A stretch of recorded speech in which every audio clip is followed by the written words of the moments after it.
And welcome to Hannity. And tonight, Joe Biden trashing Republicans during a press conference with Ukrainian President Zelensky, all because they are making border security a top priority.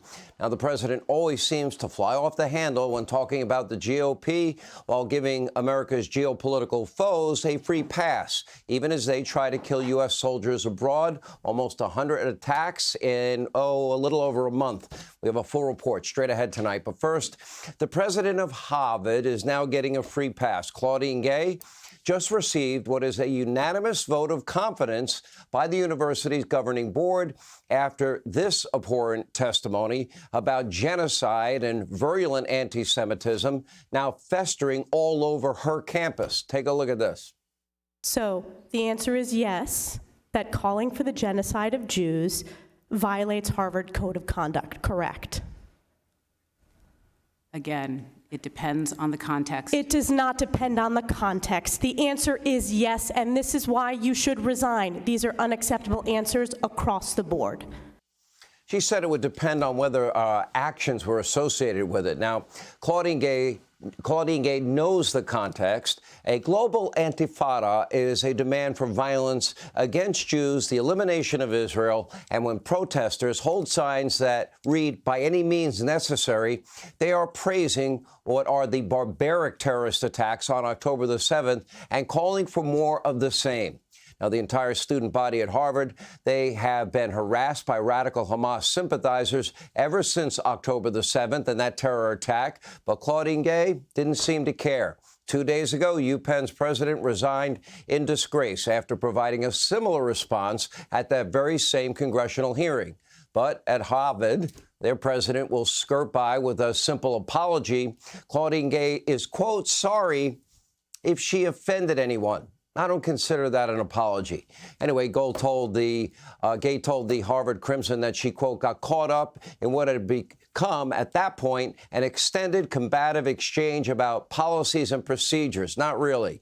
According to Gay, Harvard takes free speech and free expression very seriously. But in reality, in truth, well, she's wrong. Because this year, Harvard was named the worst school when it comes to freedom of speech in America by scoring a whopping 0.0 in a study by the Foundation for Individual Rights and Expression. Now, 7 of its professors were disciplined for saying or writing something that the university deemed offensive. One feminist lecturer said Harvard canceled her and her speech because she does not, quote, believe there are male women. There are strict rules against certain types of speech that are deemed hateful, including discussions that could be labeled as transphobic or fat-phobic. That's right, at Harvard. Apparently now obesity is off limits. But when it comes to the Jewish people, anything goes.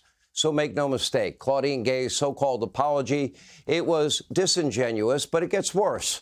At one point during her apology, Harvard's president said, quote, I failed to convey what is my truth. My truth? The president of Harvard thinks she owns a special version of truth?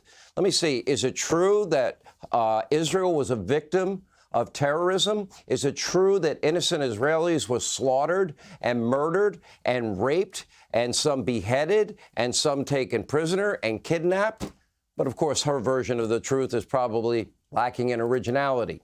Now, of the few academic papers that Claudine Gay has actually managed to publish over the past 2 decades, well, now we also know that many were allegedly plagiarized. That's right. The president of what is supposed to be America's most prestigious university is accused of plagiarism on top of everything else.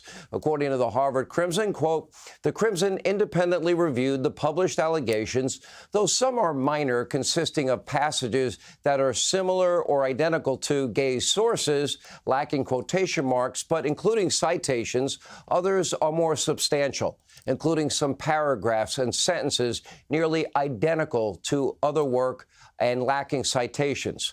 And according to university policy, a student at Harvard could actually be expelled for such an infraction, but not Claudine Gay, the president. Harvard's board is now allowing her to go back and amend her publications. And here's how Congresswoman Elise Stefanik responded to this earlier today. Take a look.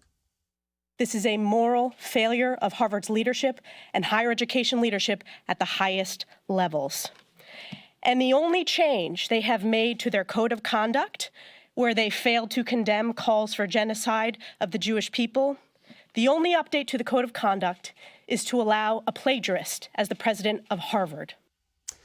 Now, by some estimates, Harvard has lost billions of dollars in donations because of Claudine Gay, but the school would rather stand by its president than admit the moral and academic rot that is destroying American colleges and poisoning the minds of young students. Hey, Sean Hannity here. Hey, click here to subscribe to Fox News YouTube page and catch our hottest interviews and most compelling analysis. You will not get it anywhere else.